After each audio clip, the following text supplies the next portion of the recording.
को नमस्कार। Subscriber comment बढ़ाने के लिए बहनों को भी बहुत बड़ा धन्यवाद और सबको बहुत बड़ा प्रणाम। सबको मेरी भाई और बहनों को सबसे बड़ा मुझे खुशी है कि आप लोग कमेंट सब्सक्राइबर मेरे यूट्यूब पर बढ़ाते रहते हैं, इसलिए मैं आपको एक अपने जीवन की कहानी सुनाता हूँ। मैं भैया ससुराल जाने के लिए बहुत शौकीन था। मेरी शादी बचपन में हो गई थी।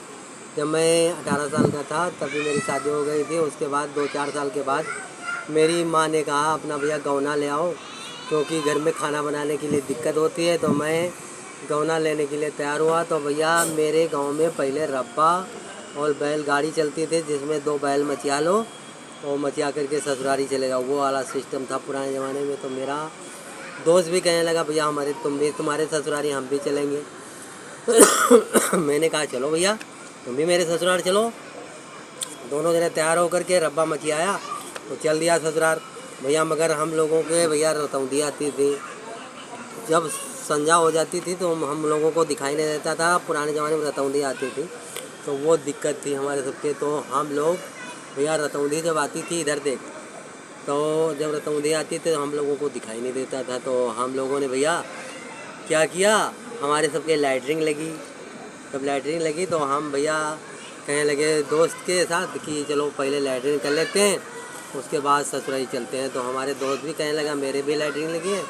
दोनों जने लैटरिन करने लगे। लैटरिन करते करते हो गई रात काफ़ी। तो जहाँ पानी हम लोगों को दिखाई दे था वहाँ रेहू थी। तो हम लोगों ने देखा कि पानी वो था ही नहीं। तो हम लोगों ने ऐसे अपनी चड्डी अड्डी बांध लुंगी पहन लिया। उसके बाद भैया कहने लगे चलो अब बैलगाड़ी ढूंढा जाए। तो भैया बैलगाड़ी ढूंढने के लिए चल दिया। बैलगाड़ी की ढूंढने के लिए चल दिया तो भैया बैलगाड़ी ढूंढ ही नहीं पा रहे थे। उधर भैया हमारे दोस्त ने कहा चलो लुंगी बांधो, जब बैलगाड़ी फंसेगी तो हम लोग उसके ऊपर बैठ लेंगे। तो हम लोगों ने अपनी लुंगी बांधा और ढूंढने लगे इधर उधर। उसके बाद जानते हो क्या हुआ? क्या फंस गया, बब्बुर फंस गया। हम लोगों ने उसको दौड़ से कौरिया लिया कि बैलगाड़ी है, मगर वो साला बब्बुर था, वो हमारे सबके सीने में कुच गया।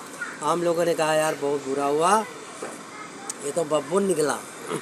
अब भैया हम लोग बहुत दिक्कत में फंस गए। अब कहने लगे क्या किया जाए, अब बैलगाड़ी भी नहीं मिले, ससुराल कैसे चलेंगे। तो उधर से हमारा साला जो था वो हम लोगों को खेत में लैटरिन घूमने आ रहा था। तो उन्होंने देखा कि जीजा लोग रात्रि के यहाँ पता नहीं क्या कर रहे हैं, लुंगी खोले ये सब नपत चौकस खेत कर रहे हो, क्योंकि जहाँ हम लोग गाड़ी ढूंढे तो वो साला का खेत ही था। अब भैया जब जी साला आया तो कहने लगा अरे जीजा ये रात्रि क्या कर रहे हो आप लोग, यहाँ ढूंढ रहे हो, क्या ढूंढ रहे हो रात को। तो हमने कहा भैया अब तो दिक्कत हो गई, अगर साले को बता देंगे रतौंधी आई तो दिक्कत हो जाएगा। तो हमने बताया खेत की नपत जोकस कर रहे थे। अरे कहने लगा जीजा सवेरे नपत जोकस करना, इतने घन रात्रि को ना करो। और उसके बाद उन्होंने बैलगाड़ी मची आई और हम लोगों को बैठा के घर पर ले आए। और घर पर ले जा कर के जिधर आगी जला रहे थे, ठंडी का मौसम था, उधर घूम के नहीं बैठे, हम लोग दीवार की तरफ घूम के बैठ गए, क्योंकि भैया हम लोगों को रतौंधी आ रही थी। अब मेरे साले ने देखा कि जीजा और मेरे जीजा के दोस्त दीवार की तरफ बैठे हैं। तो उन्होंने क्या किया, कहने लगे जीजा इधर घूम के बैठो, क्योंकि उधर तो दीवार है, इधर ठंडी में आगी जला दिया तापो। तो हमने कहा मेरा साला कह रहा था कि ये गेरू की पुती है, मैंने कहा पेंटी हुई है। तो कहने लगे जीजा पेंटी हुई है, मगर रात को परेशान न हो बैठो। उसके बाद हम लोगों ने सनगारा आगे तरफ बैठ गए। तो उसके बाद क्या हुआ, मेरा साला आया, कहने लगा भैया जीजा खाना खाने चलो। तो भैया जब खाना खाने के लिए बोला तो हम लोगों ने चल दिया खाना खाने के लिए। और मगर सीधा जो कोठरी थी उधर गए नहीं, और जो बगल में मुड़ी थी उधर चले गए। अब भैया जब भैंसेवा क्या किया, वहाँ भैंसी बंधी थी, हम लोगों को ठोकरों से मारने लगी। अब मेरे साले को वो मेरे दोस्त के ठोकर मारा तो मेरे ऊपर आके गिरा। जब मैं अंदर गया तो मेरे ठोकर मार दिया, मैं भी साले दोस्त के ऊपर की जाके गिरा। अब भैया वहाँ खड़बड़ मच गया। अब मेरा साला जो था वो कहने लगे जीजा लोग अभी पहुँचे नहीं। तो क्या किया, वो ढूंढने लगा तो देखा कि पिछली कोठरी में हम लोग घुसे थे। तो कहने लगा अरे जीजा यहाँ क्या कर रहे हो। तो हमने कहा यार खुंडा भैंसी हम बता रहा था, ये देसी भैंसी बता रहा था, इसीलिए जोड़ मचा था। तो कहना जीजा तुम भी रात को परेशान हो, चलो खाना खाओ। उन्होंने खाना के पास बैठा दिया और खाना पड़ता, एक तरफ भैंसी बंधी थी एक तरफ बकरी। जो खाना पहले पड़ता तो बकरेवा खा गई, एक तरफ भैंसी खा गई। कहने लगे अरे जीजा तुमने ये क्या किया, भैंसेवा बकरेवा खाना खा गई। हाँ भैया बहुत बुरा हुआ। हम लोगों ने अपने दोस्त को समझाया कि भैया भैंसेवा बकरेवा खाना खा रहे हैं। तो मेरा दोस्त भी होशियार हो गया, मैं भी होशियार हो गया, दोबारा खाना पड़ के आया, हम लोग खाने लगे। मेरी सास ने सोचा चलो दही दाल चावल बनाया है, अब अपने दामाद को ऐसा करते हैं दही ऊपर से डाल देते हैं, जिससे खाएंगे तो कुछ आनंद आ जाएगा। मेरी सास ऊपर से लुटिया से दही नाने लगी।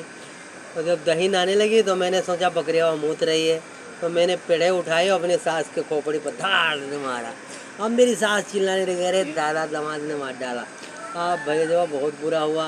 अब भैया मेरे साथ चिल्लाने लगी, हम लोग खाना पर से उठ गए और खाना भी नहीं खाया।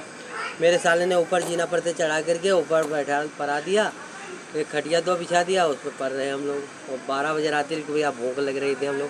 तो मेरा दोस्त बोला कि भैया भूख बहुत लग रही थी, कच्ची कोठरी थी। मेरा दोस्त मैंने दोनों जने खोद डाला और उसमें मेरा दोस्त कहने लगा मैं भूखा ज़्यादा हूँ, तुम जल्दी उतर जाओ और खाना खाओ नीचे से।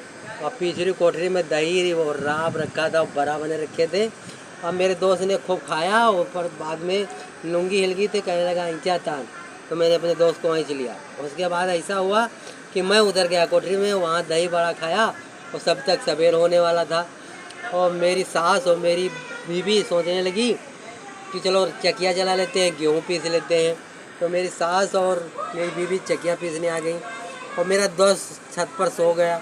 अब है जो हम रोज़ ऐंचा तान की आवाज़ लगा रहे थे, मेरी बीवी ने सुन लिया, तो बोली कि अम्मा चकिया रोको, यहाँ ऐंचा तान घुसा है। तो सास ने जब रोक दिया चकिया, तब भी मैं ऐंचा तान बोला, तो दोनों उठ के भाग पड़ी वहाँ से। जब दोनों उठ के भाग पड़ी तो भैया